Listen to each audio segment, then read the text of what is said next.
बोस संघ आया,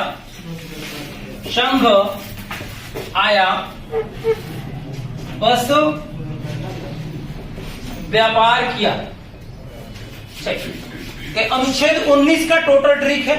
अनुच्छेद 19 में जितनी भी स्वतंत्रता दिया गया है, क्योंकि अनुच्छेद 19 से लेकर 22 तक क्या कहा गया है? स्वतंत्रता। ठीक है ना? क्या किया गया? स्वतंत्रता की बात की गई है, आजादी की बात की गई है। तो यहाँ वो से मतलब क्या होगा? बोलने की आजादी। तो सबसे पहले वो का मतलब होगा अनुच्छेद 19 एक को पहले लिखिएगा। अनुच्छेद 19 को क्या कीजिएगा? अनुच्छेद 19 को, अनुच्छेद 19 को के अंतर्गत ऐसे मैं लिख रहा हूं, ध्यान समझिएगा।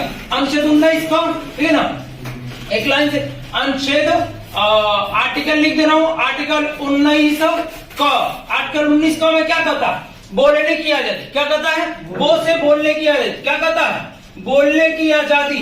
बोलने की आजादी यानी बोलने की स्वतंत्रता मैं लिख रहा हूं, स्वतंत्रता। ठीक है बेटा? स्वतंत्रता यानी अनुच्छेद 19 एक क में कहता है कि बोलने की आजादी है। अनुच्छेद 19 एक क में प्रेस की आजादी है। प्रेस माने मीडिया, मीडिया को भी स्वतंत्रता दिया गया है। अनुच्छेद 19 एक क में हमको चुपचाप यानी गुंग बनने का भी क्या है? अधिकार है, यानी हम चुप भी रह सकते हैं, बोल भी सकते हैं। यही अनुच्छेद है। स्व से मतलब होगा क्या करने की? क्या है? सभा करने का। क्या हमें सभा करने की भी आजादी है, यानी स्व से सभा करने का। यानी आर्टिकल 19 एक ख क्या है भाई? एक ख, ठीक है ना? मैं लिख रहा हूं ए और यहाँ बी, ठीक है ना? उसमें क्या था? सभा करने की आजादी, यानी आप सभा कर सकते हैं। सभा करने की स्वतंत्रता, स्वतंत्रता सभा करने की क्या है? हमें स्वतंत्रता। यानी आप सभा कर सकते हैं। 5-6 लोगों को सभा को जुटा के आप सभा कर सकते हैं। 10 लोगों को, 20 लोगों को शांतिपूर्ण सभा करना, शांतिपूर्ण सभा करना, सभा कर सकते हैं। संघ का मतलब होता है अनुच्छेद 19 आर्टिकल 19 सी में कहता है कि संघ बनाने की आजादी है। क्या कर सकते हैं आप? संघ बनाने की आजादी यानी क्या है? संघ बनाने की स्वतंत्रता, संघ बनाने की स्वतंत्रता है। ठीक है ना? संघ बनाने की स्वतंत्रता यानी 19 सी में कहता है संघ बनाने की आजादी। बहुत ज्यादा इंपॉर्टेंट है। आपसे पूछता कि कौन सा अनुच्छेद ऐसा कहता है कि जो 19 सी कहता है कि क्या करता है? संघ बनाने की आजादी करता है। अब आया का मतलब होता है आने जाना। क्या करता है?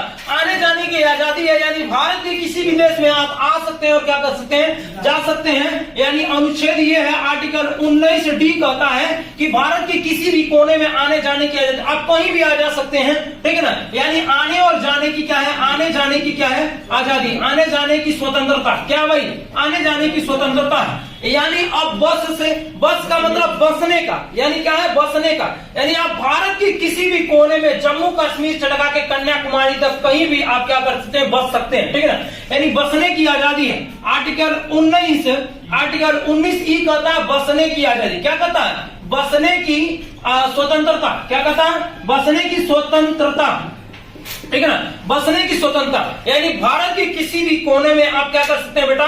बस सकते हैं, रह सकते हैं। पहले जम्मू कश्मीर में नहीं रह सकते थे, लेकिन 370 हटने के बाद जम्मू कश्मीर भी क्या कर सकते हैं? हम निवास प्रमाण पत्र बना के या जमीन खरीद के कैसे करते हैं? रह सकते हैं। ठीक है ना भाई?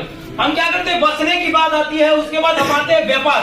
यानी व्यापार का मतलब भारत के किसी भी कोने में मैं व्यापार कर सकता हूं। फुटपाथों पर व्यापार करने की आजादी है। अनुच्छेद देता है कि आप रोड के किनारे में जो फुटपाथ पर ठेला वगैरह जो लगा के बेचते हैं, उनको आजादी दिया जाता है। वो फुटपाथों पे अपने सामान को क्या कर सकते हैं? बेच सकते हैं। कोई भंग नहीं कर सकता, कोई भी नहीं, क्योंकि संवैधानिक अधिकार है। अनुच्छेद व्यापार करने की आजादी भारत के किसी भी क्षेत्र में, चाहे यूटी हो, चाहे राज्य हो, चाहे केंद्र शासित प्रदेश हो, चाहे राज्य हो, किसी भी राज्य और केंद्र शासित प्रदेश में वो क्या कर सकता है भाई? व्यापार कर सकता है, जहां उसकी इच्छा है। तो अनुच्छेद 19 क्या होगा? यानी अंतिम अनुच्छेद में क्या करता है? व्यापार करने की क्या है? व्यापार करने की क्या है? आजादी है। व्यापार करने की आजादी, व्यापार करने की आजादी है, यानी व्यापार करने की स्वतंत्रता है। यानी भारत के किसी भी क्षेत्र में, किसी भी जो केंद्र शासित प्रदेश में कहीं भी वो क्या करता है? व्यापार कर सकता है। किसी भी जगह पे फुटपाथों पे क्या करता है? सामान रख के बेच सकता है। कोई भी संवैधानिक उल्लंघन नहीं कर सकता है। तो ये हुआ आपका आर्टिकल 19 के बारे में टोटल क्या हुआ? जानकारी हुआ 19A, 19B, 19C, 19D, 19E, 19F में जो भी जानकारी है यही है। समझ में आ गया सबको? कोई दिक्कत है?